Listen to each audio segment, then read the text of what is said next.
ውድ ተመልካቾቼ እንዴት ሰነበታችሁ? ዛሬ በዚህ ፕሮግራም ለጤናችን በጣም ወሳኝ የሆኑ የቫይታሚን አይነቶችን እነግራችኋለሁ። በቅድሚያም ይህን ፕሮግራም ከወደዳችሁት ላይክ እና ሼር ማድረጋችሁን አትርሱ። እንዲሁም ለዚህ ቻናል አዲስ ከሆናችሁ ሰብስክራይብ ማድረጋችሁን አትርሱ ላለሁኝ። ዛሬ በዚህ ፕሮግራም የምነግራችሁ ነገር ቢኖር ለሴት ልጅ በጣም ወሳኝ የሆኑ ቫይታሚኖችን ነው።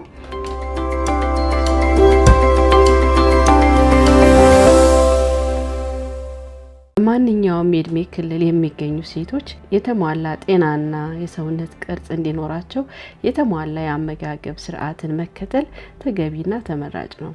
ይህም የተለያዩ የጤና ችግሮችን መቋቋም እንዲችሉ ያደርጋል። በአካባቢያችን በቀላሉ የምናገኛቸውን የአትክልትና የፍራፍሬዎችን እንዲሁም ጥራጥሬዎችን በመጠቀም የተለያዩ ሚነራሎችንና ቫይታሚኖችን ማግኘት ይቻላል። ቫይታሚኖች ተፈጥሮአዊ ውህዶች ሲሆኑ የሰውነት ክፍሎቻችን ተግባራቸውን በትክክል እንዲወጡ ያግዛሉ። እያንዳንዳቸው ቫይታሚኖች የራሳቸው የሆነ ልዩ ልዩ ጥቅም አላቸው። የቫይታሚን እጥረት ከባድ የሆነ በሽታ መከሰት የራሳቸውን ድርሻ ያበረክታሉ። ለዚህም ነው አስፈላጊ የሆኑ ቫይታሚኖች ከምንመገበው ምግብ ወይም ከቫይታሚን እንክብሎች ማግኘት አስፈላጊ የሚሆነው። አንደኛ ቫይታሚን B9 ፎሊክ አሲድ በመባል ይታወቃል። ለማንኛውም ሴት በጣም አስፈላጊ ነው። የሆርሞን መዛባትን ለማስቀረት የፔሪዮድ መዛባትን ያስተካክላል። በፔሪዮድ ወቅት የሙድ መጥፋት የመረበሽ ስሜትን ያስተካክላል። ቁርጠትና የተለያዩ የህመም ስሜቶችን ያስቀራል። መካንነትን ያስተካክላል። በእርግና ጊዜ ለጽንሱ ጤናማ እድገት አስፈላጊ ነው። የአእምሮ ጤናን በመጠበቅ የስሜት መዛባትን ያክማል። ሴሎች ተግባራቸውን በትክክል እንዲወጡ ያደርጋል። ቫይታሚን B9 እጥረት በእርጉዞች ሲከሰት በጽንሱ ላይ የአእምሮ ችግር ያስከትላል። የልብ ህመምንም ከፍተኛ የሆነ የደም ግፊትን አንዛይመርን ድብርትን ካንሰርና የማስታወስ ችግርን ለመከላከል ይረዳል። ቫይታሚን B9 የምግብ አይነቶች በጥቂቱ ሊጠቀሱ የሚገባቸው የምግብ አይነቶች ቅጠላቸው ጠቆር ያሉ አረንጓዴ ተክሎች ለምሳሌ ጎመን፣ ቆስጣ፣ ብሮኮሊ፣ ኩከምበር እና የመሳሰሉት ናቸው። ሌላው ደግሞ በከፍተኛ ደረጃ ፎሊክ አሲድ የያዘ የምግብ አይነት ተልባ ነው። በተጨማሪም በከፍተኛ ደረጃ የቫይታሚን B9 የምናገኝባቸው የምግብ አይነቶች ብርቱካን፣ ሎሚ፣ እንጆሪ፣ አተር፣ እንቁላል፣ ለውዝ እና አልመንድ ናቸው። ሁለተኛ ቫይታሚን E ቫይታሚን E ጸረ እርጅና ባህሪ ስላለው የሴሎች መድከምን ያለ እድሜ መሞትን ይከላከላል።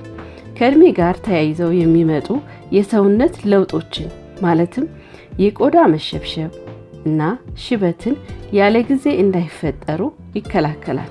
ቫይታሚን E የአይን በሽታን፣ የማስታወስ ችግርን፣ የልብ ህመምን ያስተካክላል። ቫይታሚን E ለቆዳና ለፀጉር በጣም አስፈላጊ ነው። ለዚህም ነው በፀጉር እና በውበት መጠቀሚያ ምርቶች ላይ በብዛት የሚካተተው።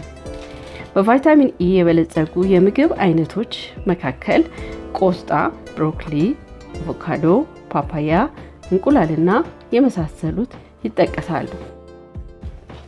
ሶስተኛ ቫይታሚን C በሽታ የመከላከል አቅም እንዲጨምር ያደርጋል። ሴት ልጅ ውበቷ ተጠብቆ እንዲቆይ ያደርጋል። ቆዳ በቶሎ እንዳይሸበሸብና ቁስል በፍጥነት እንዲድን ያደርጋል። የአካል እድገትን ያፋጥናል። በካንሰር የመያዝ እድልን ይቀንሳል። የልብ ድክመትንና የቀይ የደም ሴል እንዲመረቱ ያደርጋል።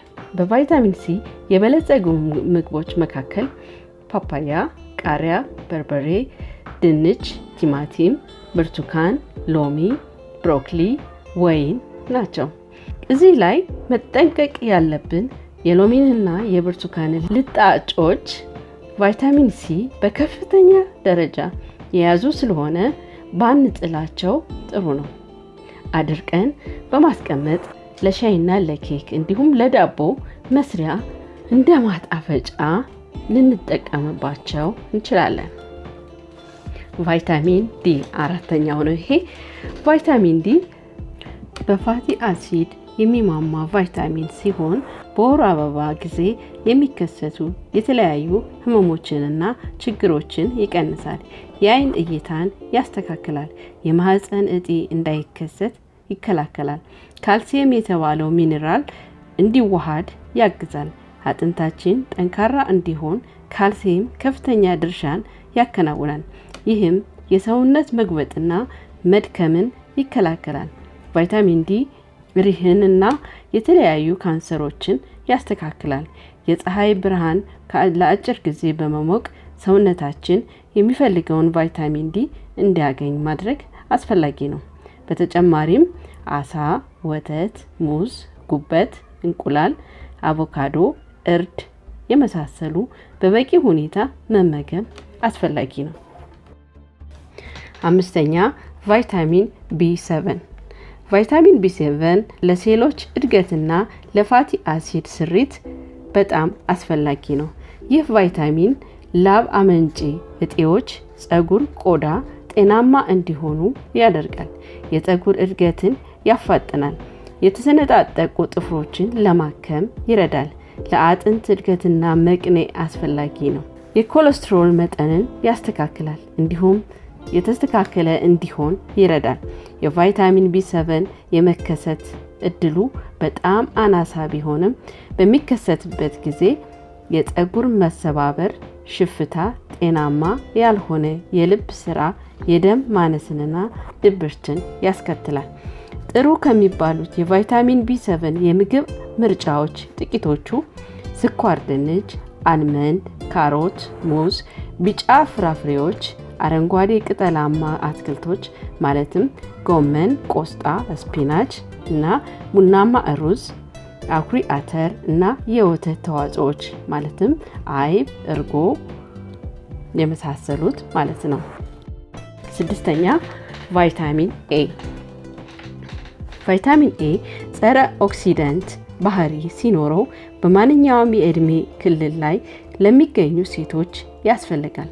ይህ ቫይታሚን አጥንት፣ ቆዳ፣ ስስ አካሎች፣ ጸጉር በመገንባትና ጥንካሬ በመስጠት ይታወቃል። በተጨማሪም ቫይታሚን ኤ በከባድ ህመም የመያዝ እድልን ይቀንሳል፣ እይታን ይጨምራል፣ እንዲሁም በሽታ የመከላከል አቅምን ይጨምራል።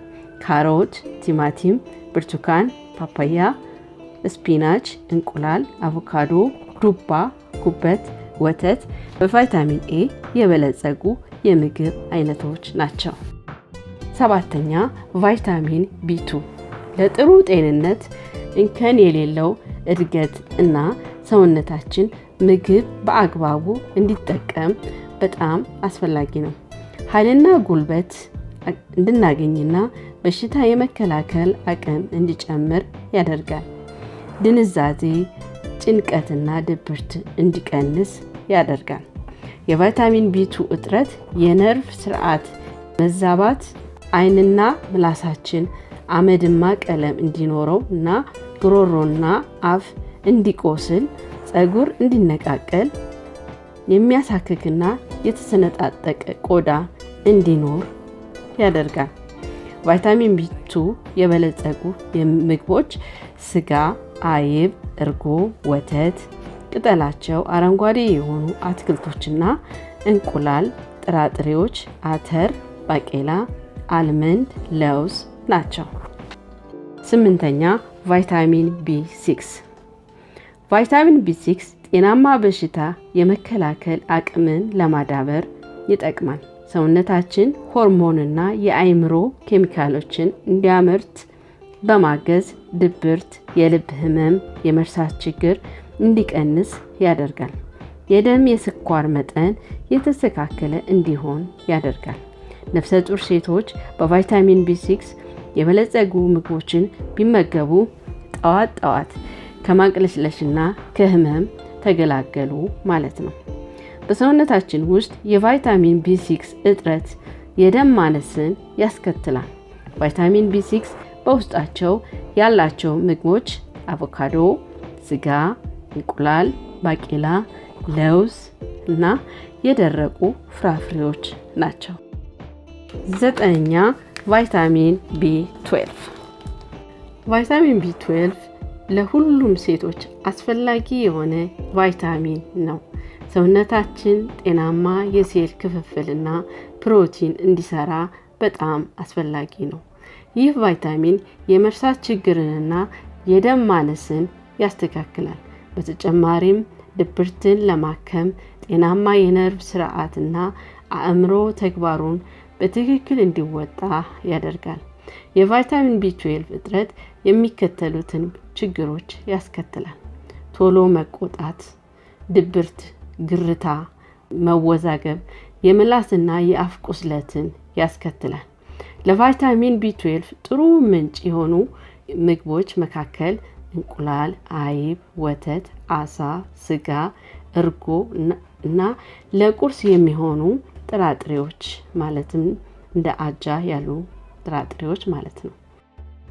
10ኛና የመጨረሻው ቫይታሚን K ቫይታሚን K የአጥንት ጥንካሬን በመጨመር የደም መርጊያ ጊዜን ጤናማ እንዲሆን በማድረግ ለተለያዩ የልብ ህመም በሽታዎች መጋለጥ እድልን በመቀነስ ቁልፍ ሚና ይጫወታል። ይህ የተለየ ቫይታሚን ሰውነታችን ኃይል በመርዳትና በሽታን የመከላከል ተግባሩን በትክክል እንዲወጣ በማድረግ ይጠቅማል።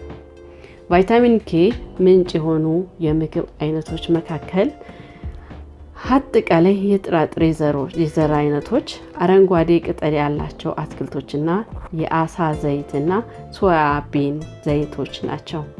እንግዲህ ውድ ተመልካቾቼ ይህን ፕሮግራም ተከታትላችሁ ጥሩ ትምህርት እንዳገኛችሁ ገምታለሁ።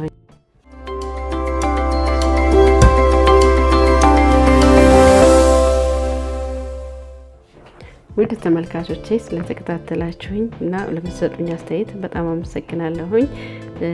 ለቀሪ ጓደኞቻችሁ እንዲደርስ ላይክ እና ሼር ማድረጋችሁን አትርሱ። ለዚህ ፕሮግራም አዲስ ከሆናችሁ ሰብስክራይብ ማድረጋችሁን አትርሱ። ስለተከታተላችሁኝ በጣም አድርጌ አመሰግናለሁኝ።